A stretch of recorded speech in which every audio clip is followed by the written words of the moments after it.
in regards to mental health and as it pertains to men, why we're here, what we all are. That's I knew there was going to be something said. Zach can start then. Talk to me, dude, about your first kind of encounter with like mental health. Yeah, so I think people see mental health as like this. It's actually funny. I was at a workshop just the other weekend, and they were still talking about mental health as being like it's purely just a chemical imbalance. There's still this like narrative going on that mental health is purely just it's a chemical imbalance in your brain, and it's just if they're off, they're off, and you take your drugs and you move on with your life. And sometimes the drugs don't work out, and that just sucks, and you're just shit out of luck. Just how it goes. Yeah, and it's crazy that that's still like a narrative that's kind of being passed around. But to me, like mental health is like it's no different than your regular health. It's no different than a muscle. It's no different than your digestive system. It's if you introduce something to your mental that it is not used to handling or is beyond its capacity to handle, you will have an impact, which can then cause long-term chronic pain. It's just that long-term chronic pain can end up being long-term chronic pain of your brain. And just like people that walk around with back pain and have no idea what to do about it, or they just go see, the same massage therapist for 5 years and still feel like shit, or they might go see, maybe they don't do anything about it. Maybe they just decide that because they're back hurts, they're going to sit on the couch for days on end or weeks and months and years because it hurts too much to do anything, right? That chronic pain ends up becoming debilitating. And mental health is no different.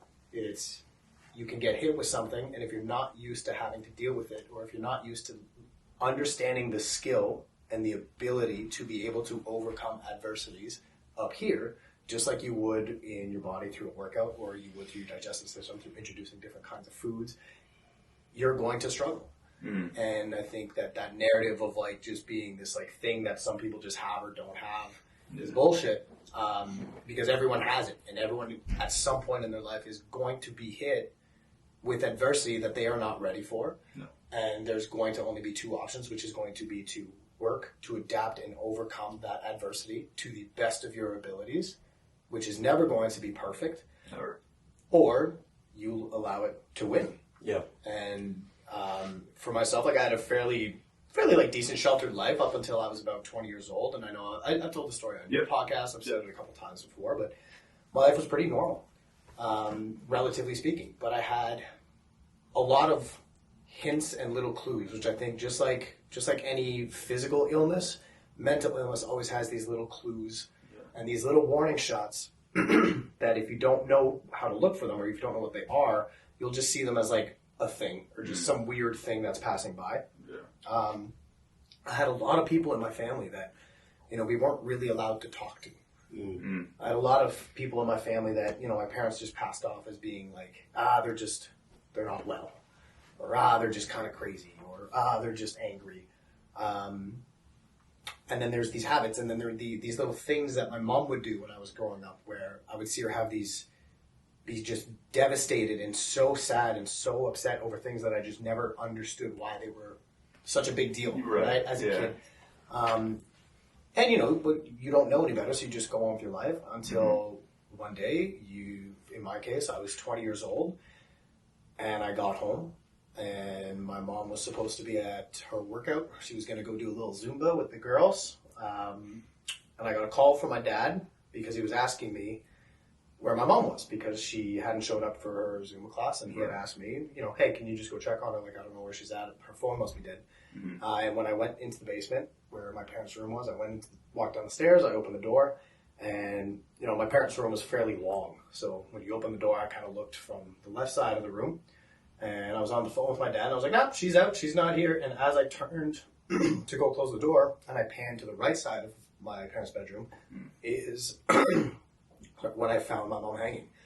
And at that point, being 20 years old, having no idea what suicide even really was, other than like this weird thing that people talked about or you heard in movies, but you just kind of thought like, I'm kind of similar to, I'm sure what Michael went through is like, oh, people get sick or get cancer, that will never be me. Right. It's so far away. It's so far away. You're so removed from it. So, I turn around, I see my mom hanging, just dangling from the ceiling.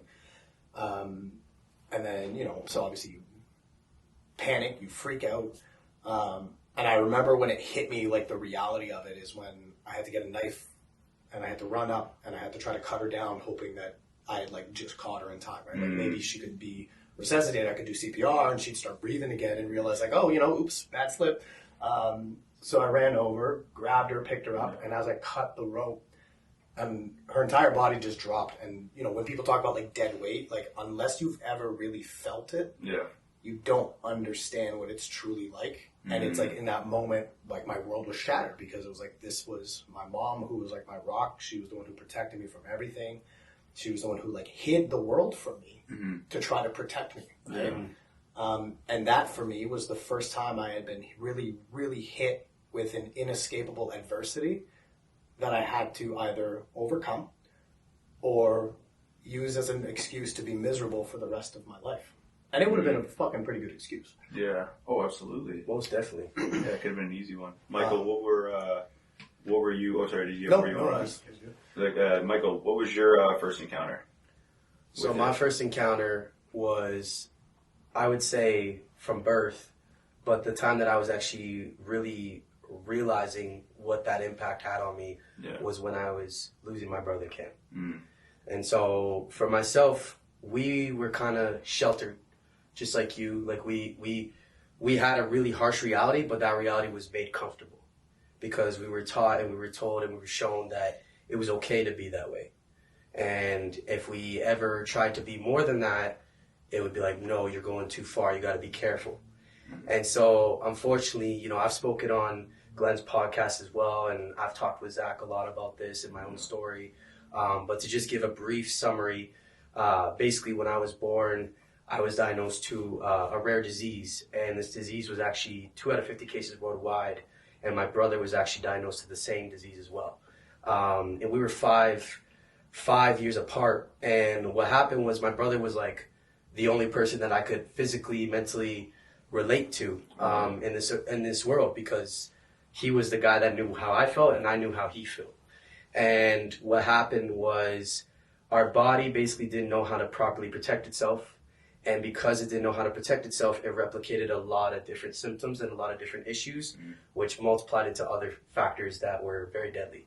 So within my brother's life of 10 years and my life of being sick for about 20 years, we had things like brain tumors, arthritis, kidney disease, liver disease, lung disease.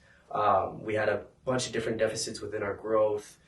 Physically, mentally, we were declining. We were 10 years old, or I was 16 years old, and I had the education of a grade 2. And my brother couldn't even count at the time that he was 10 either.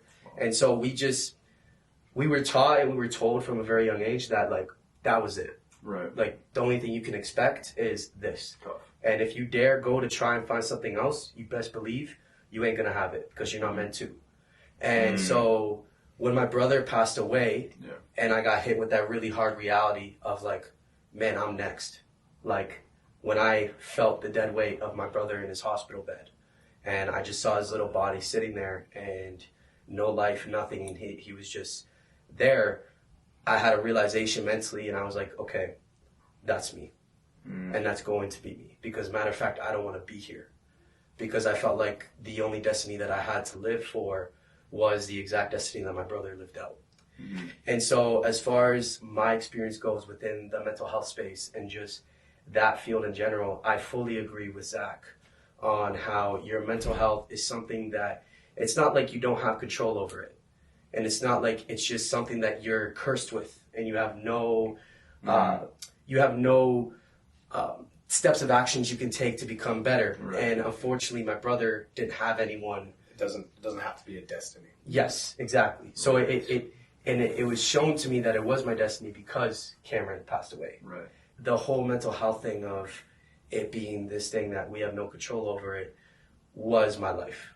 And it was my life up until I had to make the choice to change. And the only way I made the choice to change was I actually had some mentorship outside of my life to be able to say, hey, look, if you want something more than this, go grab it. You can. As a matter of fact, I'm going to show you. Where I think that's the biggest difference between our society nowadays is we just get labeled something and we feel doomed. And we try and protect it. We try to hide it. And we run from it. Oh, it's crazy. Yeah. Yes. So that's kind of like what I would say my experience is with it when it comes to the mental health aspect of things. Interesting. So I'm going to ask both of you, but first we'll go with Zach. How did you process kind of that first encounter, right? Because you brought us through what happened. Take us through kind of like how, like the processing stage for you. Well, like again, like I think like anytime like you lose somebody that you're extremely close to, right? Yeah, you always have like those stages of grief that everyone kind of has experienced. Yeah. But just like some people, you know, sometimes you can't get out of some of those stages. Yeah. But I think in terms of like processing it, one of the, and I don't know if I did it on purpose or if it was accidental or if it was just kind of stubbornness. So I can't necessarily say exactly why. Sure. But the one thing that I am extremely glad I did was I immediately took actions. Nice. And they weren't always the right ones. Mm-hmm. And there were people that were hurt in the process, including myself. There were my family. You know, I lost relationships with a lot of people in my family for a while. Mm. I put myself into really terrible relationships for a long time. I was terrible to a lot of people that I was close to for a long time. But I always tried, and I always tried to figure out where I was going wrong to try to make those improvements. And I fucked up a lot like along the way. But the one thing that I can guarantee I know I did was good was that I kept trying to take actions. And you had the best of intent while doing that too, right? Of course. And I mean, the best of intent at the time, Yeah. right? Like the intent at the time How was would you know? yeah, exactly. Yeah. The intent was never to harm other people, right? The intent was to try to, you know, sometimes it was to try to get away from certain people that I felt were bringing too much stress or negativity to my life, whereas sometimes I was really the one responsible for bringing that negativity and stress onto them. Yeah. Sometimes it was trying to take care of people as a way of replacing taking care of myself. Yeah, fully. Which I did for years. You know, I still struggle with it. Sometimes it was putting myself into overcommitting to things or to committing to people so that I could get the validation that I was so desperately now seeking after losing my mom and after my family had kind of, you know, fell apart for a little bit. Of course. But the one thing I always did was like I always kept trying new shit until it failed. Nice. And then when I would finally find something that worked, or I would find a relationship, whether it's with a friend or even just like a mentor, when I found something that clicked for me, I stuck with it. And I did what I could to preserve that and to foster and to let it grow into more. And I think that it's me taking actions, despite them sometimes being absolutely the wrong actions, because I kept taking those actions is how I managed to make something beautiful out of what happened to me and was able to put myself in a position where I can now not only talk about it with close friends, but I feel like I can share that experience with the world so that other people can learn from it. And I've developed skills, and I've developed an ability to speak, and I've developed an ability to help people that I would not have been able to get had it not been for me constantly taking action and never settling for just being depressed, or never settling for being unhappy, or never settling for being ashamed of who I was or what had happened to me and my family. I had never heard anybody talk about it this way until I had met you and you told me about this. And I have one of my most viewed video on TikTok is a clip of you explaining why you don't like the word coping. Like, oh, I'm coping with my issues or whatever. Can you elaborate on that a little bit before we get to Michael's answer? Yeah, I think it's just like, I think it's similar to Mikey, where it's just like, when you're using that term, you're labeling yourself as always being a victim of that scenario. Fully. And I don't think, and to be clear, it's like, I don't think there's anything wrong with coping. Right. What I think is wrong with coping is when you just accept it as like, that's the forever. Bingo. Yeah. So as in like, this thing happened, or I was diagnosed with whatever, and I'm now forever coping. Yes.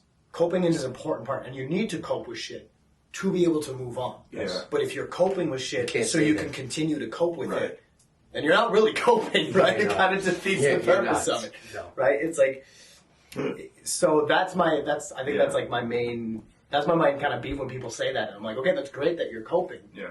But are you just planning on coping with this forever? Yeah. Or do you plan on moving forward from it? And growing Right. from And it? what does that look like? And what does that look like for you? Because it's going to be individual for everyone. Right. And Michael, what does that look like for you, dude? Like, what is the process of how you went through those that first encounter? Yeah, so So to it's speak. very interesting because you brought up the point on how you constantly took action. Yeah. So A lot of wrong ones. well, you took action though. Yes. For myself, I did it. For myself, I stopped everything. Matter of fact, when my brother passed away, and I accepted or I coped with the fact that I was next, with the fact that I was going to be dead as well, I stopped eating. I stopped drinking. I stopped moving. I stopped going anywhere I could possibly go to get any help, because I felt as if my life expectancy and my life dream or my life destiny was just to end up like my brother. And so when it came down to the identification of what that actually entailed is, I'll be completely honest with you, I wanted to die. I wanted to leave.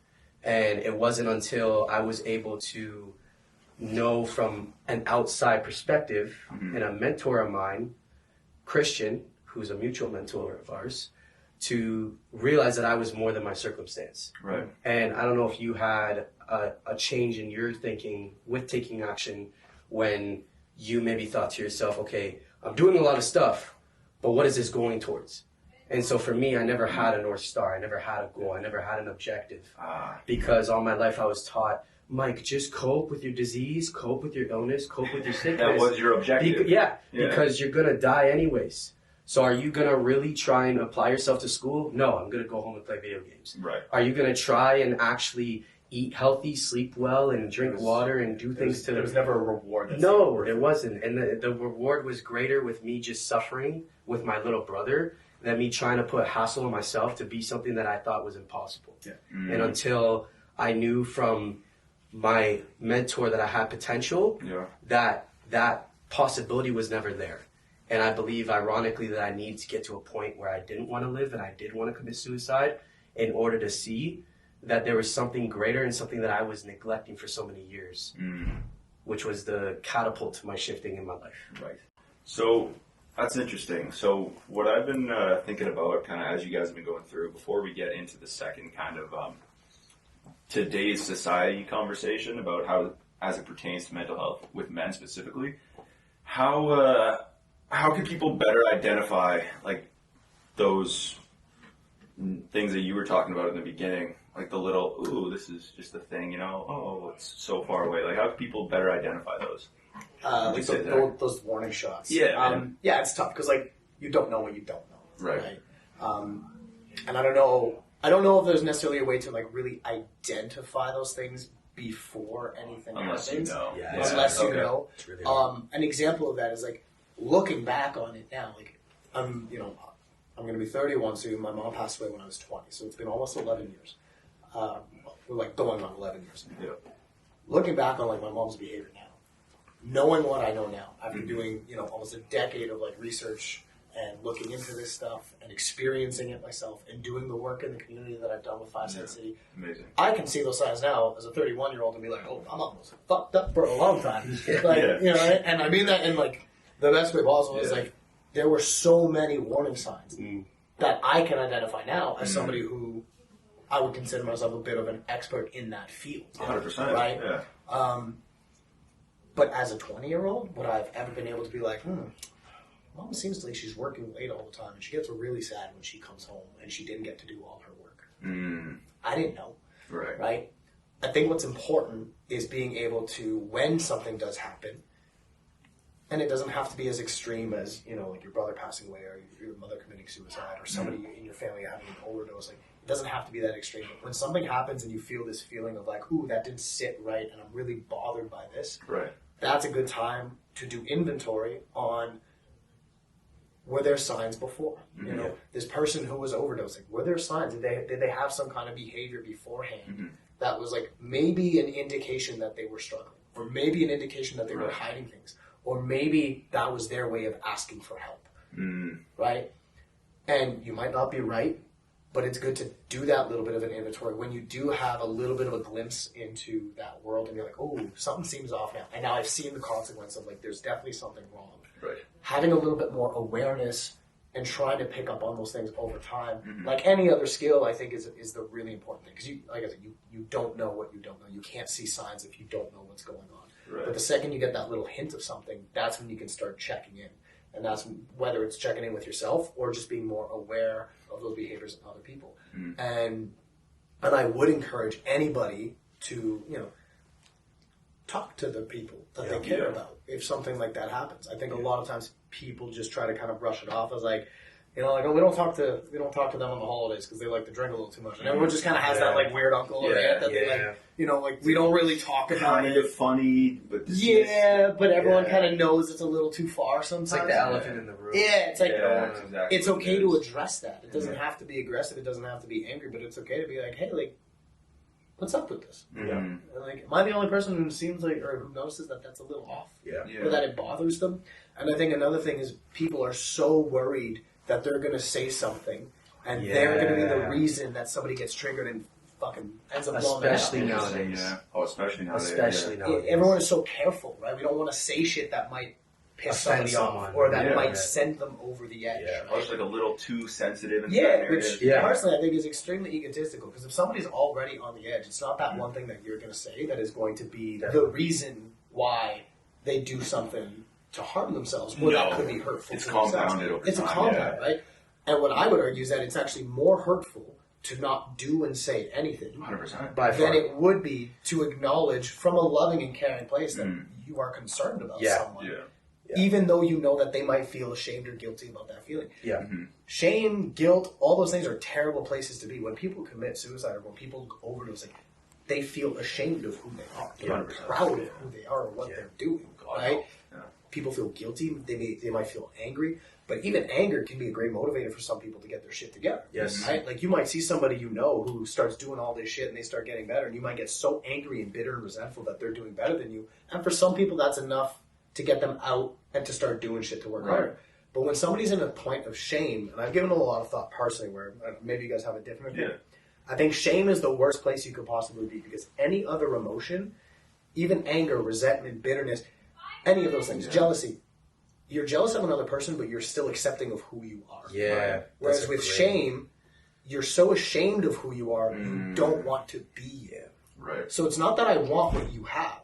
If I'm ashamed of who I am, I want to be you. I'd rather be you than myself. Yeah. And eventually, if that sticks and that lingers, I'm going to start to think that, I don't even deserve to be you. Exactly. Right. And nobody wants me around anyways, because I'm so ashamed of who I am. And that's the worst place to be, I think. And that's where people kick off. I would rather risk having somebody get angry and jealous and bitter at me, if that's the trigger for them to get healthy, than to say nothing and be silent and watch them just swirl into this dark melt pit of away. shame until they decide that they don't want to be who they are. And I think that takes tremendous courage. And I a lot would of say so too. a lot of times that could be very intimidating. And it's funny you said that, because even for myself, I was that person who had all that shame. Yeah. And it took Christian having the courage and, I'll say it, the balls to say what everyone was thinking but never said. And the first thing he ever told me before he even told me his name was, have you ever thought about killing yourself? And I was thinking about that for 2 years straight. And I hid it from every single person, even my therapist. Yeah. Because I was so shameful and so guilty that, first of all, my parents just lost a son. So am I going to be that negative and selfish to now kill myself and give my parents the other bear the pain? Yeah. 2 kids that have died. And so my mental process was to hide from my parents and to hide from the people who love and care for me. I'm going to make it look like I died a hero through my sickness, which is why I stopped eating. I stopped drinking. I stopped doing everything, because I just wanted to be gone. I wanted to go be with my brother. And you hid it in Yeah. sickness. Yeah, and I never ever admitted to anyone other than Christian that I wanted to kill myself. And I feel like that's the first step of any change, especially in that, is when you're able to even just verbally say it, because it's such a, I can express for myself, it feels so heavy, and so you feel so guilty, because you're like, you're caught between this thing of like, I have so many people who love me, or I have people who, care for me and are there for me, but yet I still don't want to be here for them. And you have to bear the pain of like, okay, how am I going to pull this off where maybe I can just let them be and they can watch me pass without knowing that ultimately I wanted that to happen for myself. Which again is like, is ultimately the most selfish thing you can Yes. do, is to allow yourself to go down that path and never give the people you care about the opportunity to help you get Yeah, there. I was just gonna I 100%, like I would agree. It's an awful, terrible place. But I think by asking it and by bringing it up in a way that Christian did with you is like, a lot of times when we do that, when we risk offending people or we risk pissing them off, what we also can end up doing, and the only way to do it is by risking it. Yes. You also give people permission to acknowledge how they feel. Yeah, you do. And you give people permission to be vulnerable. And doing that too it creates a sense of non-judgment. So Yeah. I don't feel when I've been called out, or I'm sure you guys have in the past, like if somebody's holding you accountable or forcing you in a position where either you have to be the one to be courageous or they're being courageous by confronting you. Yeah. And putting themselves in the fire and testing that friendship, right, that's been forged. You're, like you said, not allowing them to take away from any of that. But how do you guys go about going from like instilling that courage into somebody? Because it sounds like you guys have, like you had somebody else kind of bring it to you, and then it sounds like you were able to kind of find it in you. But how would you almost coach that? See, if you don't mind, I'll go first on it. So, like for myself, all I'm gonna say is I'll speak from personal experience with that. Is Please. A lot of the times to develop the courage to be able to call someone out on something, you have to first call yourself out on those things, or you have to be reliable enough to accept criticism from other people on some flaws that you've been through. And so for myself, like you both know me very well, and a lot of my life I've been what's called a chameleon, which is I like to blend in because I'm ashamed of who I actually am. And more than ever now, that's not the case. Now I'm more confident in myself. I'm more present in the moment of realizing what I have to bring to the table and what I can offer for others. So therefore, I have more courage to try and challenge other people on their own stuff to help them. But I think the way you coach that is really you have to bear that pain yourself and be challenged in some sort of way and have a positive outcome from that challenge to then be able to realize and have the balls of courage to do that for someone else. Because anytime I ever coach, especially youth, because I'm sure Zach, you would agree with this for yourself, is I'm very passionate about youth because I look at every person I coach that's younger or like around my brother's age or around my younger self, is I'm giving what my brother never had. Like my brother never had Christian. My brother never had anyone to look up to. Right. And a lot of my life I was guilty because I was never that guy for him. But just like you said at the beginning, I didn't know any better. We were taught to be weak. We were taught to be sick. So then now that I'm not that, I'm like, any way I can, I'm going to have the courage and balls to do that for other people. Right. So that my brother can watch and be like, okay, Michael's carrying what he needed to get better to now all of these other people. Yeah, so you are what you and your brother didn't have. Yes. Yeah. And that's my mission. So every kid is like a version of Exactly. And I think if you I think like about that. it, I think most people that end up in a position where they're doing something they really truly love and care and are passionate about, most people end up doing something that they wish they had when they were young. Yes. Right? Like you being the coach, Exactly. and you inspiring the youth, is you are doing exactly what you wanted to do the most when you were a kid. Right, What yeah. you wanted for you the most Exactly. when you No, for Right? sure. And I think we could all, to some extent, Yeah. say that like we are doing a version of what we felt we needed the most Yes. as a kid. And I think you touched on it too, Zach, with saying like, needed. Yeah. Because we might have not known we wanted this version. Yeah. Right. That's And- tricky. And for me, like I totally agree. I think the only thing that I would add, not even add, but just like for my take for on you. it, is like if you don't allow yourself to fully feel what you're feeling and to fully dig into it, right? As in, like, I think that especially as men, we have this thing where there's this like narrative where it's like you're strong if you're never affected by things. Yeah. And you're supposed you're to be. brave if Yeah. you're never Yeah. afraid of things. Yeah. You are resilient if nothing ever bothers you. And it's like, Made out to be man, like, perfect. that's not appealing to me. Like, No. like I've never met anyone in my life that I could genuinely say has just been unaffected by anything ever. Yeah. But I have met a lot of incredible people in my life that when they are hit by shit, find a way within themselves to get stronger from it. Yeah. Right? And that can't happen if you don't first address that it's a vulnerability, Mm-hmm. right? So yeah, I think that would be the only thing is like you have to fully feel what you're feeling. Yeah. Doesn't mean you sit there and you dwell on it forever, No. but it's just like you can't deny that you have those feelings. You can't Yeah. deny that you're afraid. You can't deny that you're sad.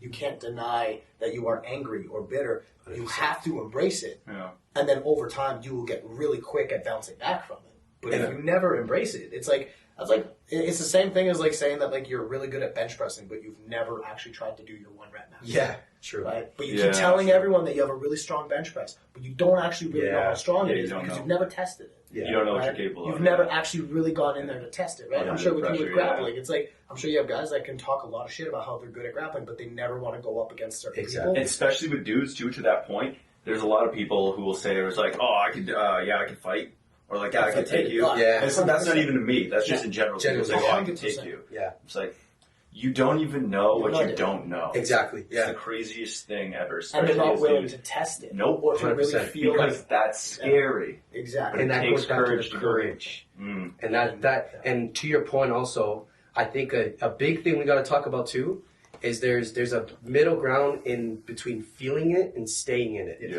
And so you can feel it Feeling all passes. you want, but when you make that your default emotion, you become it.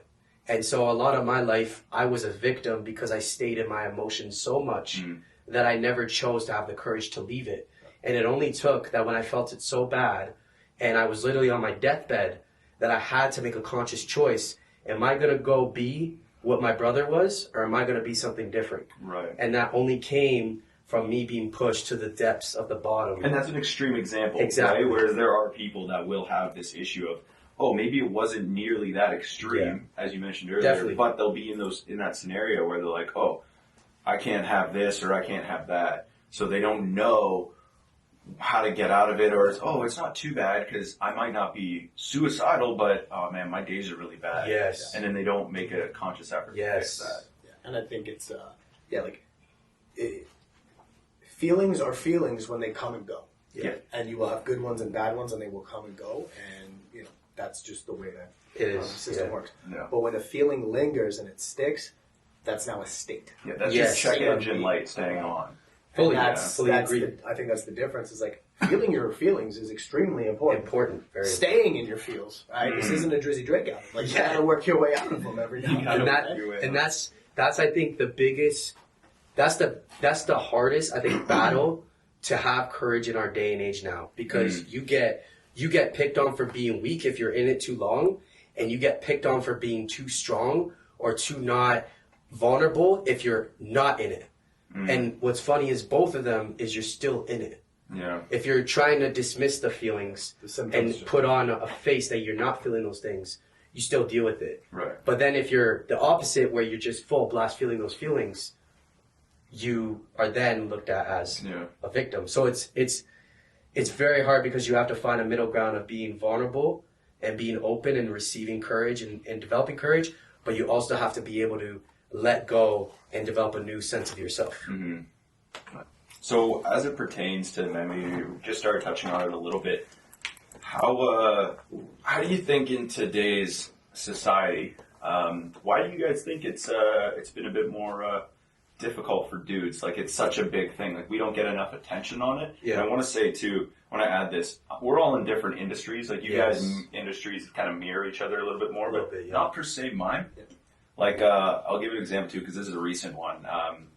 Because I feel I need to share a bit about this. But in the last, so I just started my first week. I took over another building, but I took over from a guy on last minute because their old dude that was taking care of the building had committed suicide. Wow. So it's like, hey, Glenn, you know so-and-so? And I'm like, yeah.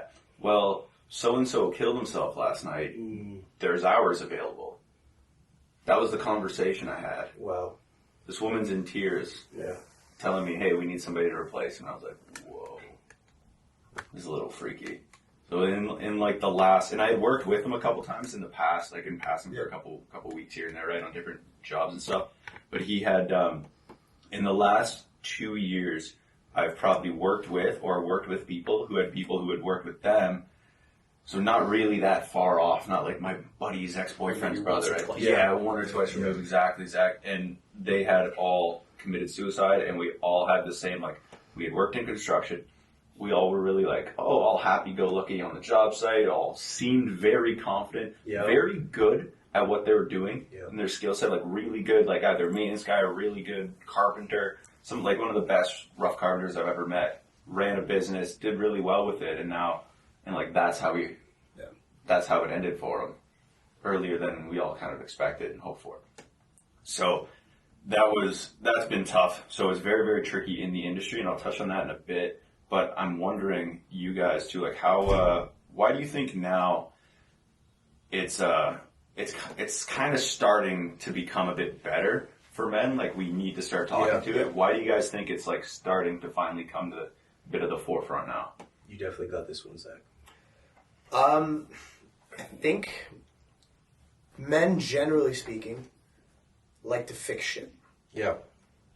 And this is purely theoretical. I have no fucking idea or anything to back this up. This is purely just the way I see it is the way I feel about it. Generally speaking, men like to fix shit. And we also, generally in society, as much as some people like to kind of push back on it, and it's not even about the whole like gender role thing or anything like that, but just generally speaking, men tend to feel like they take on a lot. Not that women don't, it's just different. Yeah. Right? We tend to take on a different role or different responsibilities. Yeah, as it pertains to men. Yeah. Exactly. And I agree with you. It's not at all a contest, right? Yeah. It's just men feel different shit. I'm glad you said it wasn't a contest. They feel it in a different intensity than someone who will feel other things. Sometimes it'll be less, sometimes it'll be more. Yeah. Right? But because of that, I think there's this responsibility that men put on themselves or on their crew and project into society where it's like, we have to be strong. Yeah, definitely. We have to provide to a certain extent, or we have to be, secure to a certain extent. And all of these responsibilities, just like it affects women, a lot of these responsibilities can start to add up, and they start to build up, and then people can get overwhelmed. And I think that with men, as feeling as though they are responsible for fixing shit or for safety, when things start to go wrong, you also get this ego that comes in where you start to kind of go, well, fuck, like, am I the reason that this is all going wrong? Right. And I'm going to take the responsibility onto myself to try to fix it. Of course. But just like a carpenter who might have incredible skills in his avenue, might not have the skills required to fix the real problems 100%. that are actually in his life. Absolutely.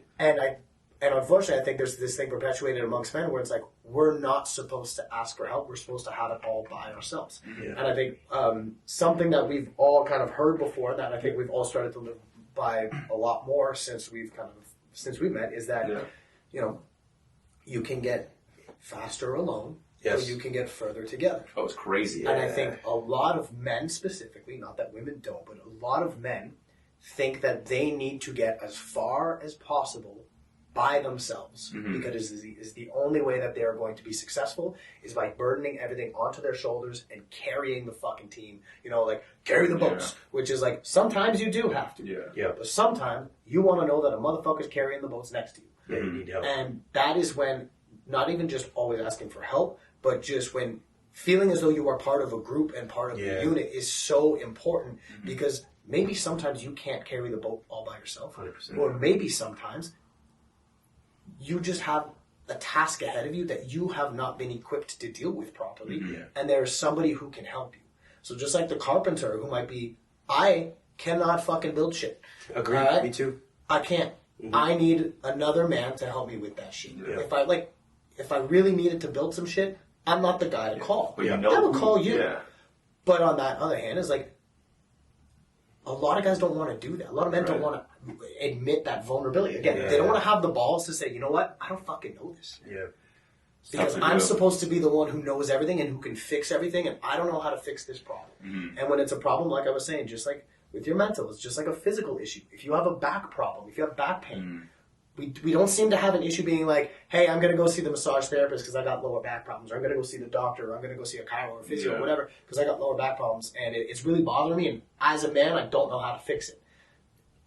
But we don't have that same attitude when it comes to our mental. It's like, we'll have these issues, and we're like, I got to figure out how to fix it. You don't have the fucking skills. Like, it's just, they're not there. And you're not supposed to have all the skills. Yeah. That's why we fucking have a village. Yeah. right? Yeah. Rely on the village, because relying on that village when you need it also gives you the ability to then, when shit needs to get built, Of course. as a carpenter, that's when you get to shine even more.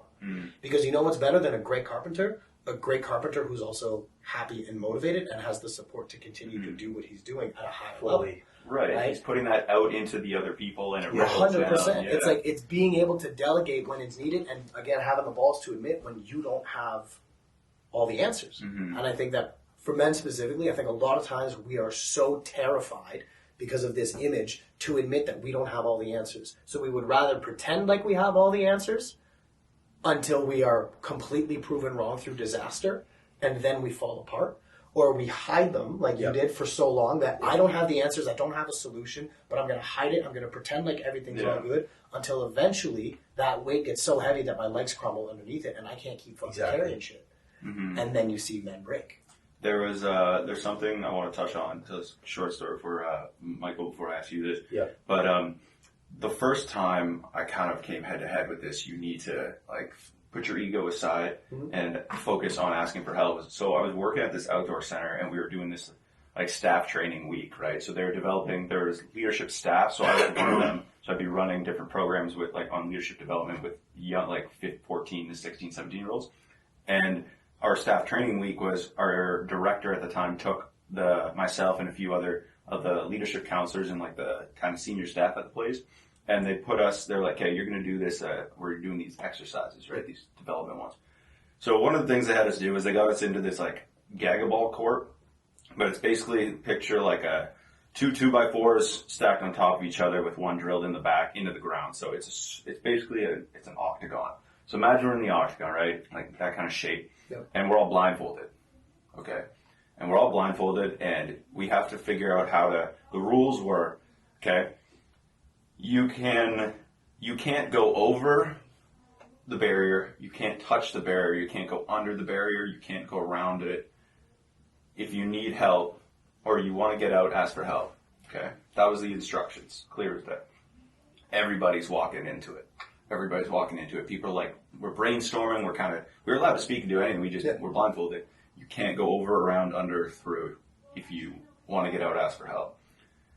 Dude, I remember my buddy and I were in this thing for like 15, 20 minutes, like trying to figure it out. We were like asking, and then all of a sudden, trying to fix it. And then eventually the time ran out.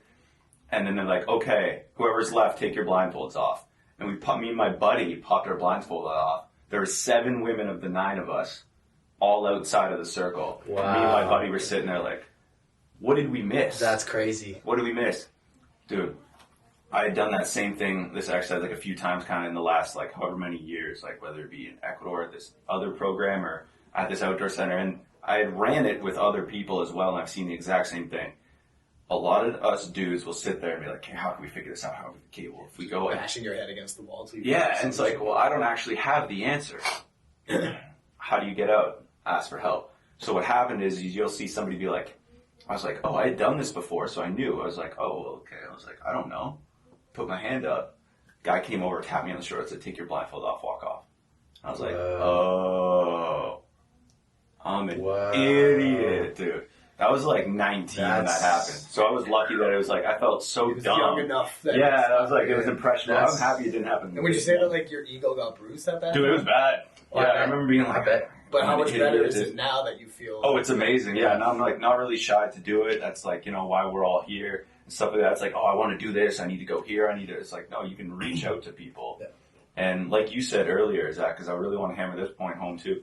You're not, like, you're robbing the person of the chance to help you. 100%. Right? It's like, and that's what they work for. Yeah, 100%. Like, if I'm really good at fucking, like, if you're really good at building a house, and I'm really good at fucking getting people healthy, if you're not healthy and you can't build a house, what good am I to anybody? We both end up without a house and unhealthy. Yeah. Let me help you, because I'm going to need your help back. And then we both get better at what we're doing. We both have the enjoyment of being able to help somebody we care about. And then we both have the joy of being able to then continue to grow, because now we're not in this state where we are just sitting here feeling sorry and miserable for ourselves because we can't figure out the solution. We've both grown from it. And I might pick up some tricks. And maybe next time I don't need as much help, And maybe next time you get on Ellie, maybe you don't need as much help, but we still have that connection that you know you can rely on somebody for that skill that you might not be an expert in. And here's the other thing too: is I do not give a flying fuck enough to learn how to build a house. Yeah, agreed. I don't. Agreed. I am not ever going to want to learn how to build a house. Yeah. Do I want to learn how to do some shit? 100%. Yeah. I have other interests. I have other passions. I have other things I really want to get good at. Building a house isn't one of them. Yeah, of course. And I have no shame saying I'm not the guy to build a house. Right. But if I had to, I know who I would ask to help me learn how to do it. like get from point A to point I know B. I could do it. I know that if I put the time and I put the work in, I would absolutely be able to build a house. I just know that I don't want to right now. Right. Yeah. So I'm going to ask the guy that I know can help. Who has the resources, who's And able who to wants to do it. build the village. 100%. Because if you're not healthy enough to show up to work, what good are you? Yeah, exactly. I know I'm more of like, I'm like the shaman type. I'm like sitting in my tent dancing and singing and 100%. shit. Like, I need someone to build the fucking tent for me. 100%. Yeah. Someone's got to build my hut. Somebody's got to put up the beams. All right? It's I'm cool by the fire, Like, that's my role. Let me do my shit. well, at least you know your role, right? Yeah. Because it's like it's funny because it's funny because I hear this conversation. We've talked about this amongst brothers a lot. So for myself, it's funny because I'm in like an opposite role, where all my life I always asked for help. Yeah. I had all the help. I needed all the help. So I was very used to always needing someone to do something for me. I was always used to not relying on myself. I was always used to being that guy that like, okay, I'm not going to try this because the likelihood of me being able to do this is very low because of this and this and this and this.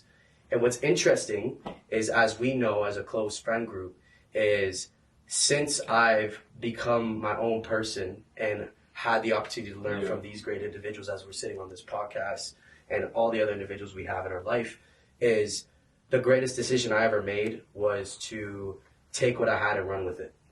And ever since I've learned how to have a balance where I wasn't that guy that said, no, I'm not going to tell anyone around me that I needed help because I felt like I couldn't do anything for myself anyways because I was so doomed.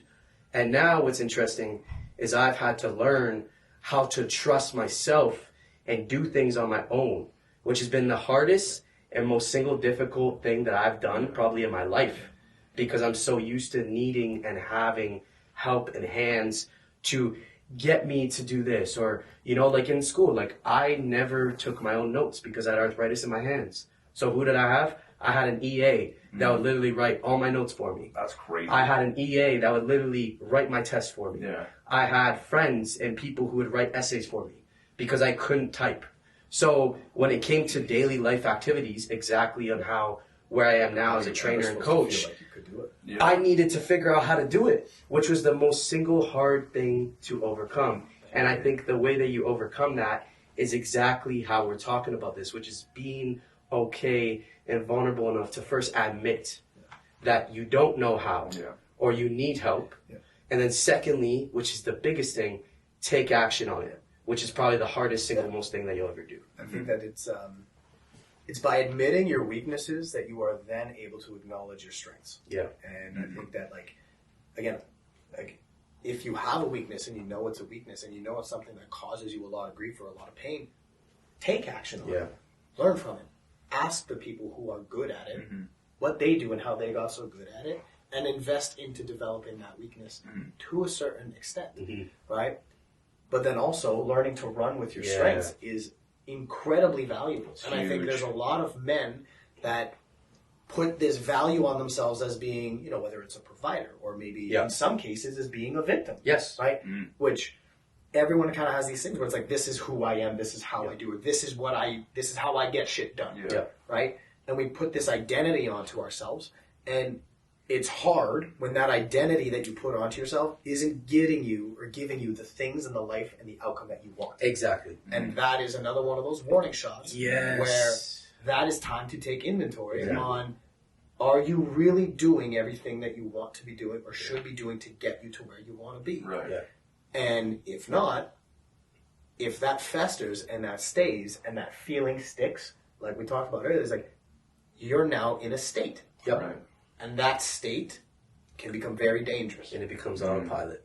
And until you know any different, you're not going to change. And it's only by admitting that you have those weaknesses Yep. that you can then acknowledge and be like, you know what? I fucking suck at this shit. Yep. but I'm really good at this, and I'm going to invest into that. Yeah. And I'm going to keep going. I'm going to keep working on this because I need to work on it, and it's causing me a lot of problems. And I'm going to ask for help to deal with it from people that I know and that I trust that are good at it. Yeah. But I'm going to really use this to develop the skill that I'm actually really good at. Yeah.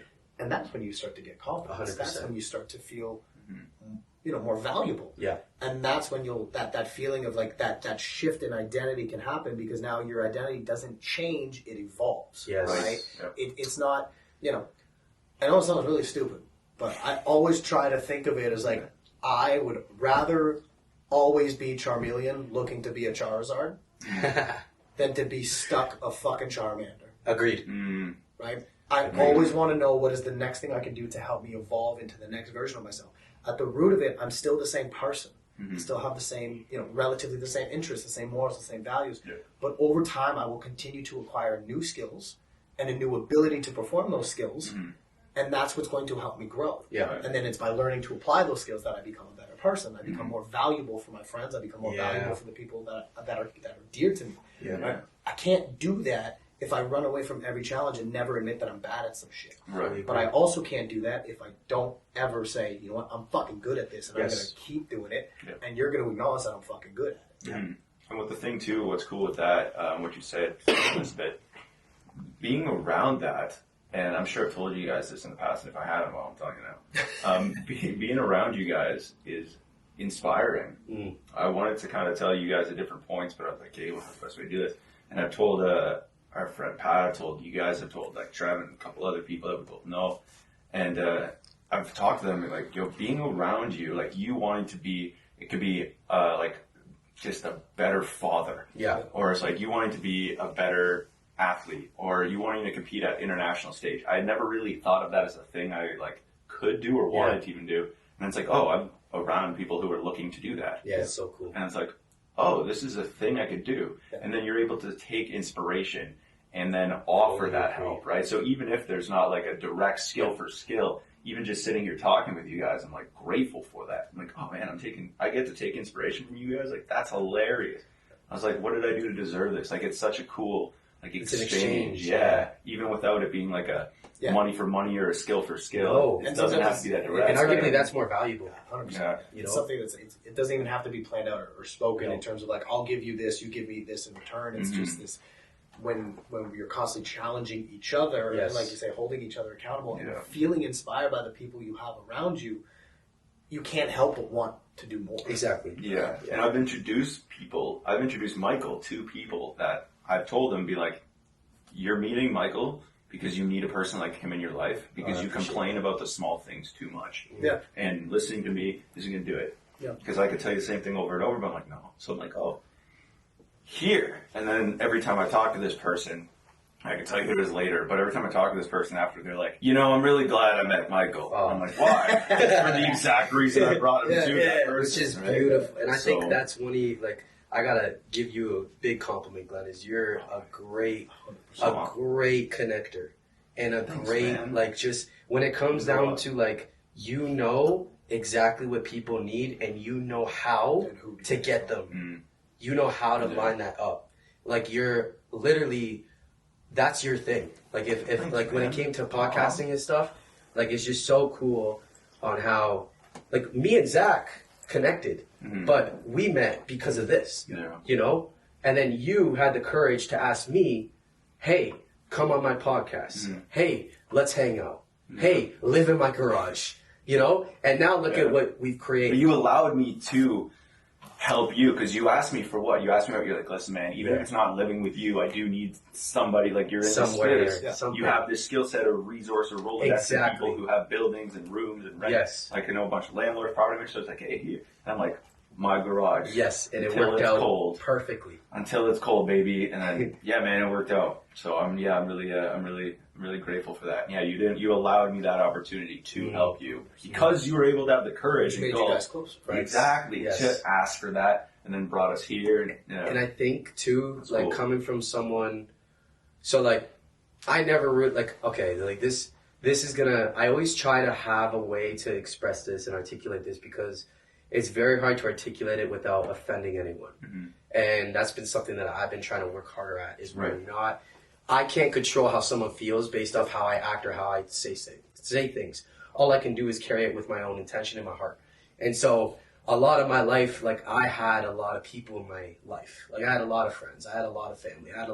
But as far as like exchanges goes, where this has happened, or the exchanges we have with the guys we have in our group, and Trevor and Pat, and there's nothing like it. And I believe that what we have in that is the most rare thing that each of us carry. Yes. And there's nothing that can beat that, because not only are we unique and special. Rarer than your rare disease, Mike. Way fucking rare. Which is crazy. 2 out of 50 cases worldwide. Nah, this is 1 in 1 billion cases worldwide. Anyways, so I think that another point to touch on when it comes to this is you have to have people in your circle that are going to allow you to be you and push you to be you, which is what you have done, and every other person that we know in our close circle that has done for me. Hell yeah. And until I didn't know and love myself and come out of my shell as myself, I didn't live. And I believe that's the thing that we like to drive home as a total unit, as a group here, is that you can have the courage yourself, but the everlasting thing is to have the courage to give that to others, and then let that be a ripple effect into every other field that you go into, creating those relationships, creating those friendships. And then that just continues to multiply. We've been talking a lot about, robbing people of the ability to help others and stuff like that. And I think as a good reason for men who are, whether it be stubborn or their egos more at the forefront of what they're doing and making their decisions, I think as a motivator even to actually create those relationships and foster kind of like what we've talked about that we all have and stuff like that with each other, and then even more so with certain people and others, and still feeling like even the baseline of like the connections we have with people who maybe we don't see that often is still really well forged. I think what's cool, and that could be an inspiration or a motivating factor for those people who are like, well, why would I, I'm good now, I'll just deal with my shitty days. Together, you don't like. There's now an incentive, and I want to drill that home. There's this incentive of you're robbing people of the chance to help you, but also you're robbing yourself of what could be, like what could take place, right? Like if I didn't let you move in, or if we didn't connect well, or if we didn't jive, and I was kind of a tool when we first met and stuff like that, and vice versa, like it could have been, it's like, well, no, I don't want to do your show, or may not even have one, right? It's like, okay, well then, I might not have been introduced to you guys in different ways, might not have participated or helped out in the event and stuff like that, but supporting and doing that and then putting yourself out there and being able to kind of offer that help, like, oh, I have a bit of a platform for what it is. Let's share a bunch of stuff, whether I'm not like asking to be involved or begging to be involved. For me, it's like, oh, these are my friends. Yeah. Just like, hey, look what they're doing. Look what they're doing. Look what cool stuff they're doing. Exactly, right? And I think we should drive that incentive home for men who maybe don't want to ask for help, but they don't understand that not even just you're robbing the other person, you're robbing yourself. Yes. Right? It's kind of a crazy thing. I think the greatest asset we have, but as humans, is connection. Mm-hmm. And I think that if we don't choose to connect with each other in any way that might be, whether it be physically, mentally, socially, virtually, we are no longer human. And I think a great example of that is what happened with COVID. For myself, I come from a background where I didn't have connection. I didn't have belonging. And every time I lacked that thing, I was basically dying. And I believe that as humans, we need that thing to continue to push us forward and also recognize that we're not alone. And I feel like that we all need to understand that we have some sort of connection with every single individual that we partake in when it comes to friend groups, when it comes to social situation, when it comes to work, whatever we want to say. And I believe the more we can make that an active effort to do like what we've discussed, over like, hey, you have this thing, I have this thing, let's work together. Yeah, how can we get involved and help you? How can we mesh? Yeah. And the more we can choose to mesh with each other instead of pushing each other away and support and making fun of each other or excluding each other, I think that's realistically what's going to help the most when it comes down to these issues that we're talking about, whether it be with suicide, whether it be with depression, whether it be with anxiety, whether it be with just any mental health barrier that unfortunately nowadays is so common, especially amongst the youth. Yeah, I think there's and I want to dive into this, switching a bit, because I think Zach, it's kind of touching on that, but I want Zach to answer this first. So, specifically, we talked about, Michael, just now with the stresses of life, right? Whether it be in business or dealing with our own stuff or dealing with whatever business, family, goals, aspirations, fitness, that lifestyle that we all have, right? And it is exhausting. It takes a toll on us. But I want Zach kind of to touch on, not even so much just managing business and the stresses of that, but being able to manage that and also be a father. Oh, yeah. Because there's a lot of people and a lot of men specifically who I know that'll put everything, because now it's not just like, I consider myself a protector, but that's like the odd time I see something happen. That's not 24/7, 365, right? So whereas I'm sure you might not see yourself that way, or you see yourself that way, and then however you do, I'm sure it's amplified when you're around your daughter, 100%. right? Yeah. So I want you to kind of touch on that, like as a father, and for the men out there who are fathers, relate to that a little bit and touch on that. Yeah, and like I can only speak as a father to a young girl, as I'm sure it's very in certain ways it's different to be a father for a young boy. Sure. Just in terms of like the role that you play. Yep. Right? Like generally speaking, kids learn to be emotional and how to express emotion from their mother because women are typically better at expressing emotion. Yeah. Not necessarily dealing with emotion, but they are better. No, that's not a term. It's like generally speaking, women are better at expressing their emotions. Yeah. Right? They might not necessarily have the tools to be able to deal with them and to be able to kind of move on from them all the time. Whereas men, a lot of times their big shortcoming more often can be that they just don't express it at all. So Or anger, or it comes out in very select little bursts of emotions, right? So that I find that like if the role or one of the bigger roles for women is to be able to be that safe, vulnerable place for kids to learn to be able to express themselves safely, right? It's also very important for men to be able to present kind of like the counter to that, which is that part that we talked about like being able to take action, being able to be respectful, being able to be disciplined, being able to provide safety and security, especially to a young girl who does not have the ability to do that. It's like it is 100% amplified. Yeah. Right. And again, like I'm sure that with a young boy, if I had a young boy, like I would probably want them to go through a little bit more, you know, the physicality part of it. Yeah. Might not necessarily be as important for a young girl, but I think that for me, anyways, I still want there to be something there. Right. Yeah. Right. And my goal as a father for my young girl is that I want her to be able to feel all the emotions and feel the confidence to do whatever it is that she wants to do. Yep. But I don't want to sacrifice that at the risk of having her end up feeling like a victim all the time. Yeah. Or feeling like she needs to be dependent on another man Tricky. to be able to build anything or to get anything or to accomplish anything. Right. So it's not that I want my kid to suffer, but I want my daughter to be able to struggle enough that she learns the skills and she learns to be able to push through and she learns to be able to be strong for herself. That's a tough line. Before doing it for other people. Of course. Because for me and my mother, the woman who is so emotional and the woman who was so in touch with her feelings that she felt her emotions for everyone before allowing herself to really deal with her own or without ever having the confidence to put herself first, with the ability to feel that her needs were more important than others. There's a very big risk that if I don't cut that off or cut that cycle off, my daughter inherits those traits. Right. Right? Do I think it's a bad thing for a woman to be empathetic and caring for other people? Absolutely not. No.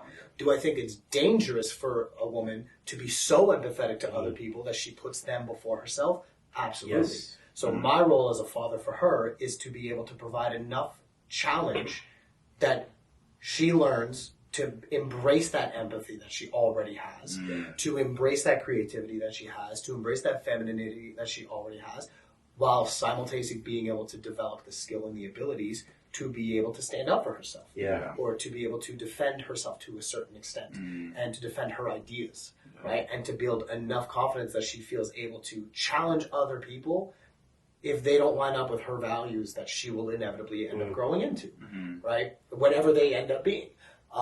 So for me, as like again, different because I think that the role for a father to a young girl is slightly different than the role of a father to a young boy. The lessons are slightly different. But it's absolutely a massive mirror for me because if I look at my little girl, if I want her to be able to stand up to a boy one day, if he tries to do some shit to her and she's not ready for it, she's not comfortable with, how can I expect to teach my young daughter how to stand up for what she believes in if I don't represent it in myself on a day-to-day? You have to lead. Yeah. There is no lesson I could ever teach and I truly believe that I don't think any lesson a parent gives their kids is ever really spoken, right? It's felt and it's demonstrated, right? There can be a conversation about it afterwards that I think reinforces the point, but I don't. There's a reason that you can tell your kids to not, like, every parent tells their kid, don't drink, don't smoke, don't do drugs, don't do this. We all still did it, bro. Yeah. Like, that's powerful. Can you feel what it's like? Yeah. Or can you, right? And for me, like, having that side of my family hidden from me for so long, of like the consequences of drinking, the consequences of drugs, the consequences of not standing up for yourself, the consequences of never prioritizing your own feelings over somebody else's because you always have to be nice for everyone else. Right. Because if you're not nice, they could end up having a hard time. Right?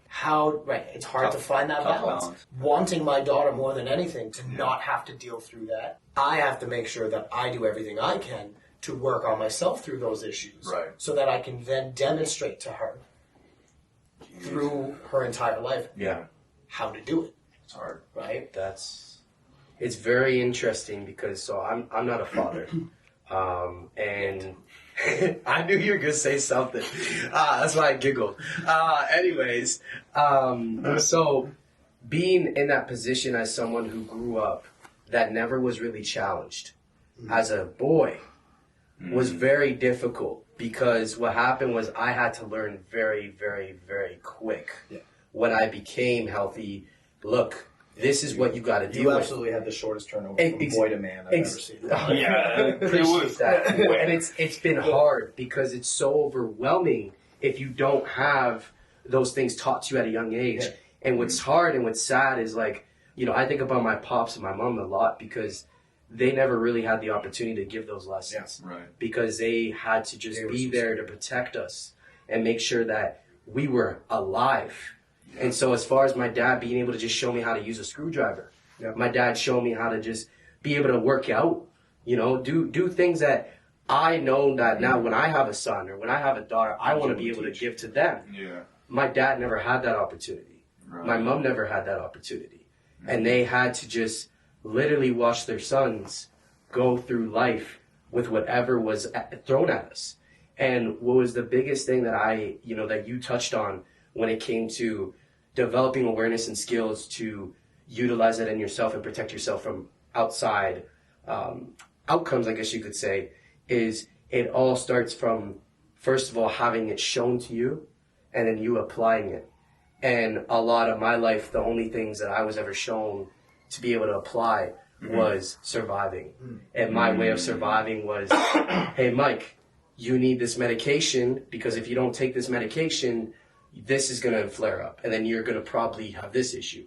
Where now, when I moved into your garage and when I moved here and I had, this wonderful opportunity to actually step into the frame of who I was, it was so scary and so overwhelming because the simplest thing as living on my own, finding oven mitts, being able to just turn on an oven, being able to just cook, being able to just use a door was so scary and anxiety provoking because as a little boy, I had all of that done for me. And so I believe opportunity was wrong. Exactly. And so it had to basically be expedited within literally a year. That now, I've had to learn how to do the simplest thing as even cooking, as even knowing how, remember the true story. I was at the gym here and the door was, I was in the washroom and I thought I locked it because I never used the kind of door you had where you twist it and it locks. So Zach comes opening the door. He opens the door and I just finished taking a pee and I was freaking out. Dude, I was freaking out because I was like, I thought I locked it because I pressed the middle thing in the button. At a gym. At a gym. God. So anybody else. But the thing that's hard is hell is that? Is I've had to be so vulnerable to do that, and it's been to be able to admit, like, I've never done this. Yeah, and it's so door. That's a door. Yeah. This is a door, but I've never done it. Never, and it is so hard because you get into this cycle of where you think you're an idiot, and you think you're stupid, and you think you're dumb. So in order to compensate for people not viewing you as stupid, idiot, or dumb, without knowing your background or story, you try to overcome that and be something more when you're really not. And that's been, I think, arguably the hardest lesson I've had to learn recently within the last 3-4 months of going into my new role as what I am as a man, from where I was literally a year ago, where literally this time last year, I had no freaking clue on the littlest things that I was just robbed of through my youth. Yeah, that's crazy too.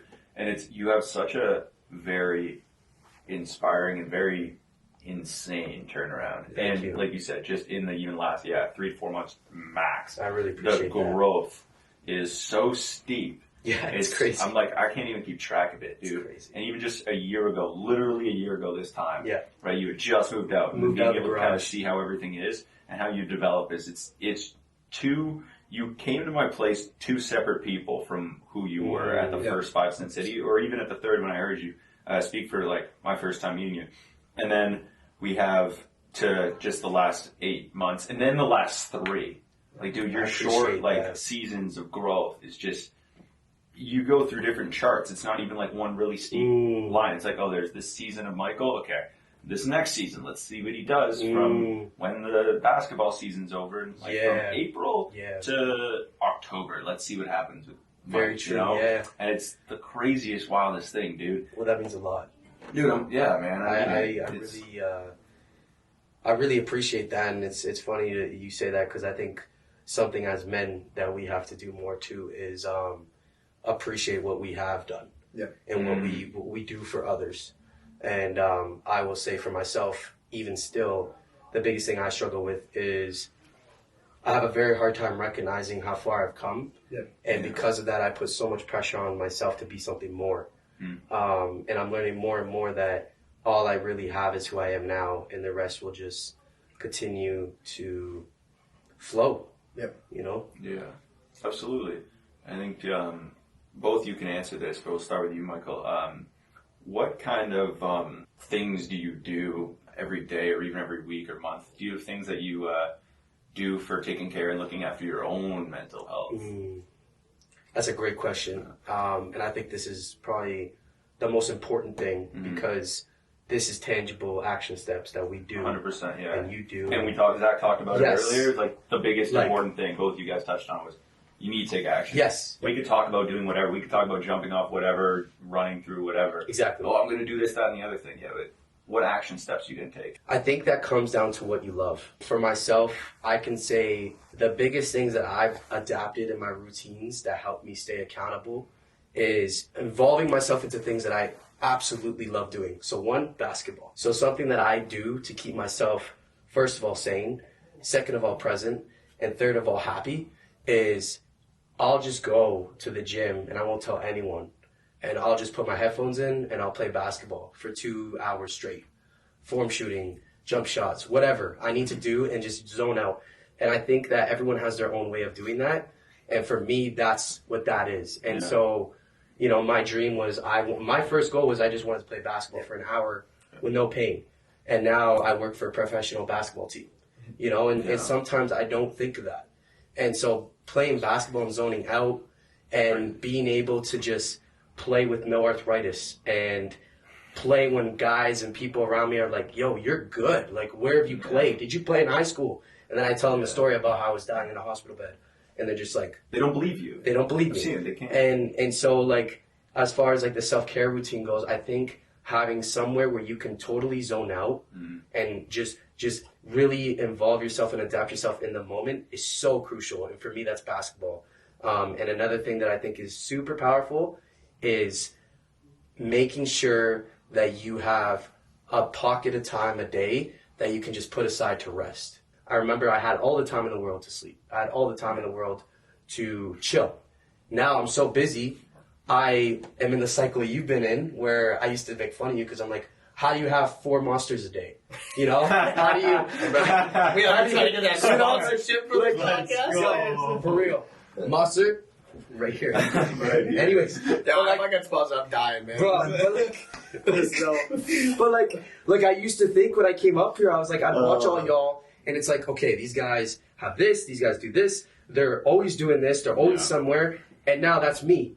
And what I've learned recently is something that's been so powerful is being able to set aside 20 minutes a day, whether it be a power nap or whether it be a meditation.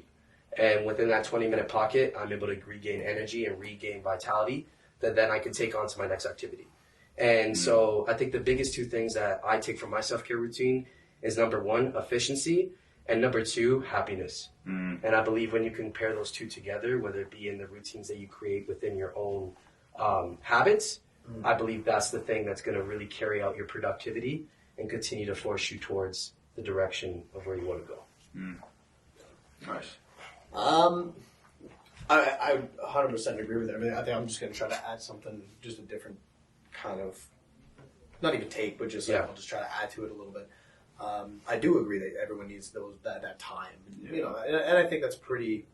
I think people understand that, and I think people get it. I think the hard part for a lot of people is that, again, it's like telling somebody that smoking is bad for them. They're just like, we get it, but we don't necessarily understand. Of course, right? Yeah. And I think to be able, we've talked about it, to be able to take action, which is 100%, I think, the most important thing. Huge. Before any action can be taken, we need to have a general sense of direction, right?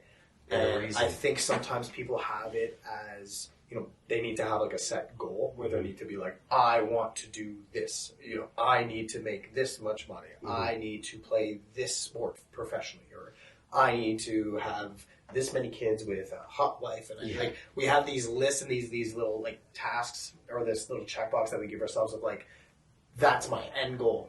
And the reality is people that, especially people that are struggling and men that are struggling, we probably don't have that fucking list. No. We probably don't know what that actual list is. And so what I would recommend is, if you don't feel like you have a list, I won't recommend go make a list. No. But when you sit around and you feel lonely, or you're angry, or you're resentful, or you're sad, or whatever emotion it is that you know just kind of gives you that feeling like you're uneasy. Yeah. It gives you some kind of like congestion in your chest where you're just like, ugh, I don't like this.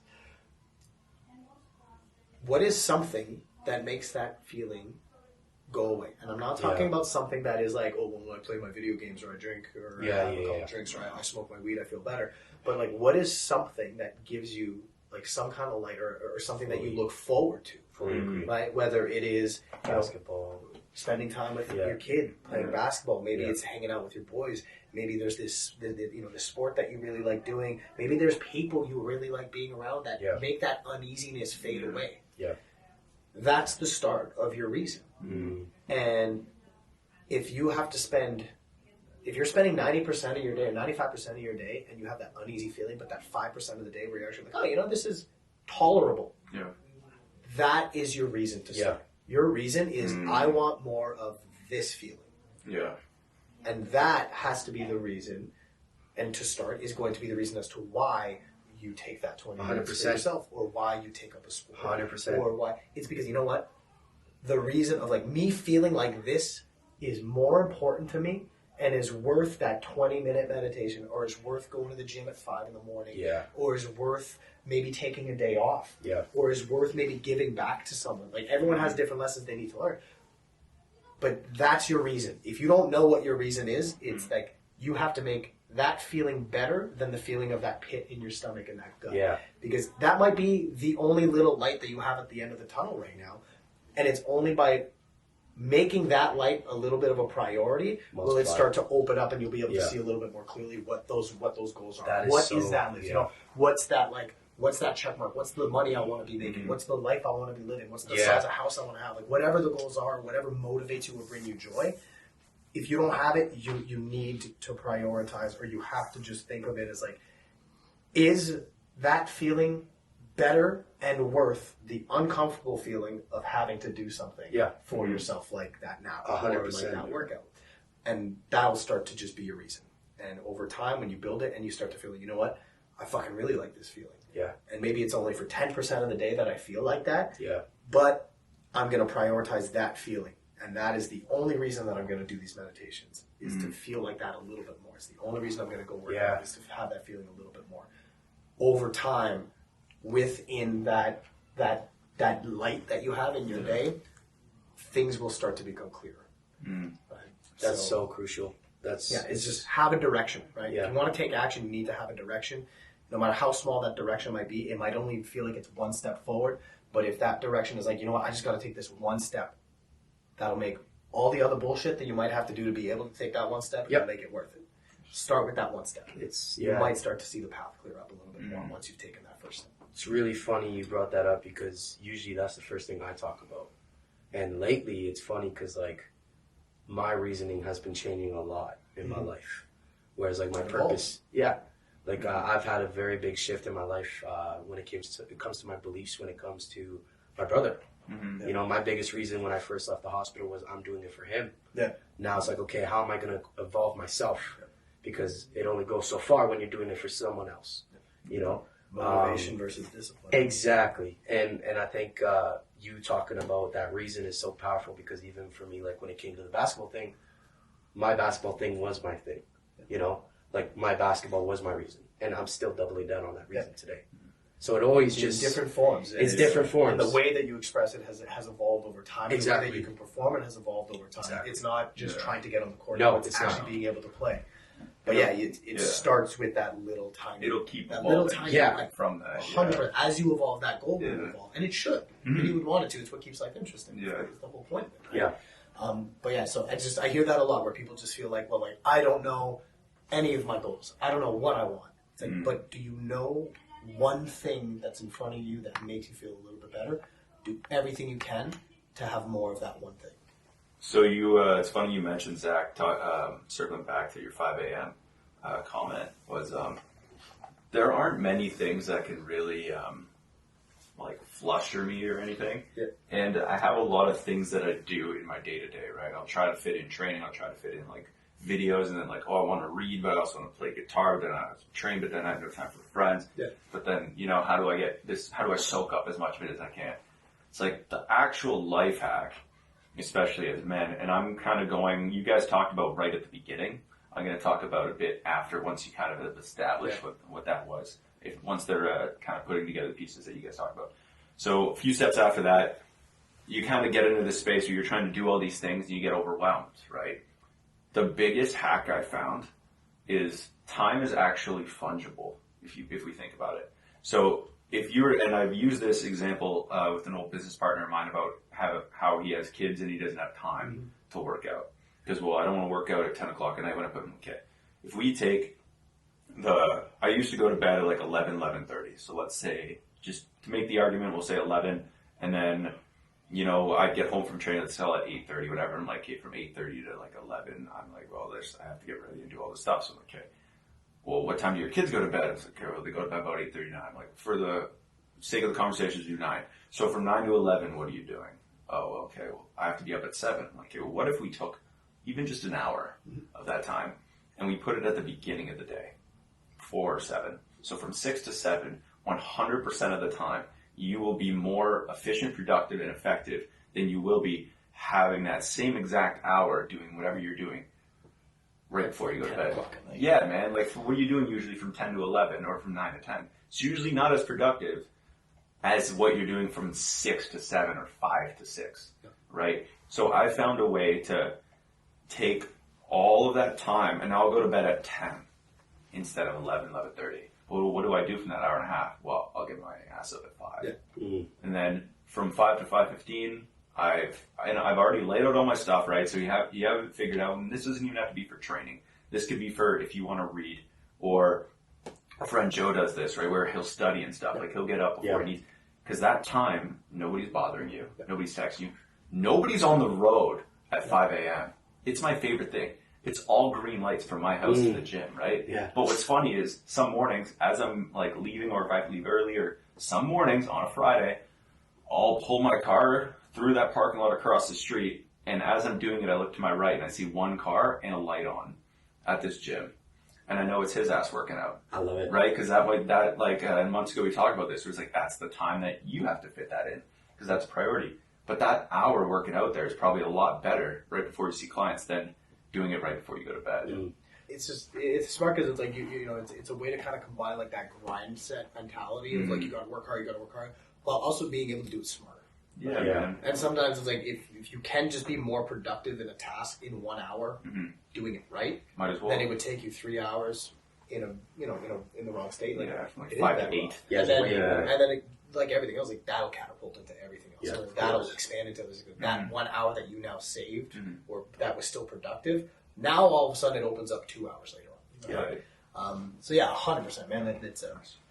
It's something. It's a really smart way of going about it. Is like make your priorities and then fit in those priorities when it is the best time to accomplish them. Yeah. And that's where the discipline part comes in. Yeah. We talked about is like you might not want to do it at that No. time, but you know it's the most efficient, and you know that the reward you get from doing it is not just that you did the thing and you're like, oh, good, I got to work out. Yeah. It's also that at 10 o'clock at night you get to spend time with your girl. You get Exactly. to spend time with your kids. Or It'll you pay get to off do- eventually. You get to do that 100%. media Yeah. thing that And makes usually you feel sooner good, than later, yeah. and it pays off. It does pay off. And what's really cool about this little thing before we kind of come to the like concluding questions is I want to really hammer this home. People say like, "Oh, I get really bad sleep." Like, Mhm. okay, no matter how you're going to sleep tonight, challenge anybody. Wake up at 5 tomorrow, and I guarantee. So say it's Saturday. Wake up at 5 a.m. on the Sunday. Go work out. I guarantee Sunday night you won't have a problem falling asleep before 11. Yeah, that's a good insight. There's no way That's, if you don't nap, you can go the whole day Yeah. and not be like, oh man, I'm really tired. Yeah. Because your body can't be stressed and like tired at the same time. So you won't be really going to bed.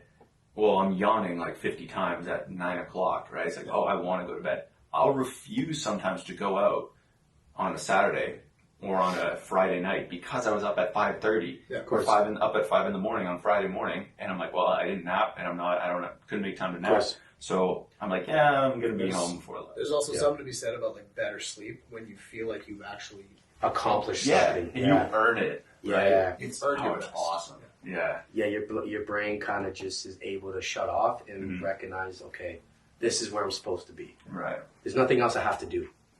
And to your point too, that can kind of help us conclude that. But into the final kind of message, how would you kind of take what you just said, Yeah. what we've talked about, as a final lesson, like that you would kind of message or piece, one like short tidbit we can kind of leave. I think for the men out there. I think the biggest thing as men that we need to do more of is, first of all, come together. And what I mean by that is, more than ever, there's division between all of us.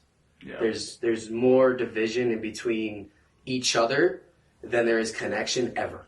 And that's not just on like a physicality level or an emotional level. That's on a social media level. That's on a day-to-day basis level when we're just so used to being behind screens and all this stuff. And I think that the biggest way that we can utilize our mental health is to, number one, recognize. So recognize what we need to do to better that thing. Number two, take action. And number three, have men around you or people around you that support you and love you and care for you to help you and step on your ass to get to that next level of your life. And I think that without that connection in between brotherhood and that connection within just daily civilization, we lack the necessity of what it means to be human in the first place. Yeah. And I think the more we can double down on that, the more we can actually evolve and achieve more great things as a unit rather than trying to fight or be alone like we all know very well. Yeah. Zach, do you have things you want to add or even like, your own? Obviously, I fully agree with what Mikey's saying. Yeah. I think maybe just something to get people to think about a little bit is like, and this is for men or women. This is Lovely. for both. Lovely. A lot of times people like to pretend like they don't have any issues, and that their issues are not real issues. So I'm going to try to break it down as simply as I can in hopefully an expression that everyone, or in a metaphor that everyone can kind of relate to. Anxiety is that feeling you get when you've got a house full of people and they tell you to pick a movie to play for everyone. So now you got to go on either Netflix or Amazon, or maybe you're on HBO. Yeah, please anybody. And you got to try to figure out, fuck, I got to pick the right movie so that everybody likes me. and everybody ends up that's having a a great good time. analogy. That feeling that you just had of like, oh fuck, I don't know what I was Yeah, that's a lot of that pressure. feeling is anxiety. Put on a song. That's Yeah, anxiety. That's a lot of pressure. Depression is when you picked a movie and somebody gave you shit, or there was a consequence, or somebody told you it was a shit movie, and now all you can think about the next time you're hosting is that you fucking hope to God you are not the person who has to pick the movie again. Damn, that's deep. Right? That's Those two feelings that everyone can relate to on a very small and Yes. insignificant scale. Yeah. When that feeling is amplified, that is what anxiety is that choice of way too many options and not feeling like you are going to pick the right one for everyone. Yeah. And then the opposite end of that is you have made the wrong pick or somebody made the wrong pick for you, and now you're feeling like you never want to make another pick again. Wow. That's depression. Yeah. Those two feelings, like we talked about, if they are just feelings throughout the day, you can work through them, you can progress, your life will go on. Yeah. When those feelings, either of those feelings is sticky with you all day for long periods of time, you are in a state where your mental health is declining. Just like you would be in a state where your physical health would be declining if you were always in pain or if you were never exercising. Yeah. It's the same thing. And the only way that it is going to get better is by first acknowledging that that's how you're feeling, by accepting that it's not going to be forever. Yeah. Right? And then deciding what the fuck you're going to do about it. Yeah. And move forward. And that's when all the things that we talked about, I think, come into play. Finding that light, finding something to drive you, whether, no matter how small or insignificant it might seem to other people or to yourself, is like, if that's what makes you feel good right now, push and strive to have more of that. Yeah. Right? But if you're feeling like what I described, your mental health is potentially Yes. declining and is potentially at risk. Yes. I'm not saying it to be scary. I'm not saying it to frighten people, but that's the reality of it. Is like that's where you're at. Yeah. And if it's there for too long, your body will start to show it first. Exactly. Yeah. Your eyes will start to sink. Your posture will start to slouch. Your chest. You'll have sensitivities to food. You might lose weight. You might gain weight. Yeah. Right. You might lose an appetite. You might gain an appetite. But your body will start to change and it'll start to feel different. And that is your first warning sign. That's your first trigger that something is off. Big time. So just be cautious of that, because if you have those feelings, you are like everybody else and every other human. You are at risk. Yes. Yeah. And develop that awareness. And when you have that awareness, don't hold on to it. Absolutely. Run with it. Yeah. Find somewhere to outlet it. You know, find people that can help you carry it with you. Yeah. And it might be people that have carried that burden before. It might be people that have carried that feeling before. It might also just be people that are currently going through it. Exactly. But together, your odds of being able to get through it are significantly higher than if you try to just take that shit alone. No matter how ashamed of it you might feel, I would rather have my friends or anyone feel guilty for asking for help, or feel angry that they're not capable of doing something, or feel jealous that somebody's doing better than them, than having them fall so deep that they are ashamed of who they are. Yeah. Wow. And I think too, something that could be a step of action for that too, is like just how we've all said about something that we all enjoy, is just like how you pointed out, find that one pocket, that one thing that gets you through the day. Find others who have that same pocket. You know, like for me, like I know, okay, I love basketball. I'm gonna meet a lot of people who like basketball. You ain't out trying to meet volleyball players. No, not that. I ain't trying to go golfing. I'm trying to hoop, you know? So where am I going to go? I'm not going to go to the golf course. I'm going to go to the basketball court. Anywhere I am. And then it's also okay if somebody is looking for somebody to go golfing. It is okay. Yeah. But I agree. And that's the thing is like, everyone's going to have their thing. Find the people that share that thing. Exactly. Fully. Amazing. I kind of just want to say this. I fucking love you guys. I love you too, man. I love you guys, man. And I love you. You guys have inspired me, not even just today, but just countless times. You know, just kind of watching your example, watching how you handle things, how you manage your stresses, and how kind of life takes over, and you guys manage to bounce back. And even on top of all that, like how you guys help other people, even giving me, I know how busy you guys are. I know we've tried to set this up a few times, so I'm even extra grateful that we were able to make time today. You know, I know you guys, like, you have family, you have multiple jobs, like business, things you could be doing. So I really appreciate and love you guys for being here with me today. So thank you very much. Thank you. Thank you for giving this the opportunity. I'm genuinely honored Yeah. that you feel like that about us because you've inspired us in Yes. so many ways, and for you to even feel like this is an opportunity that you created out of something and you felt that we were the right fit to help make it happen. It's an honor. I'm It builds so much confidence within me too. Like to be I love able it, man. to trust it Thanks, with guys. this. It's I really appreciate it.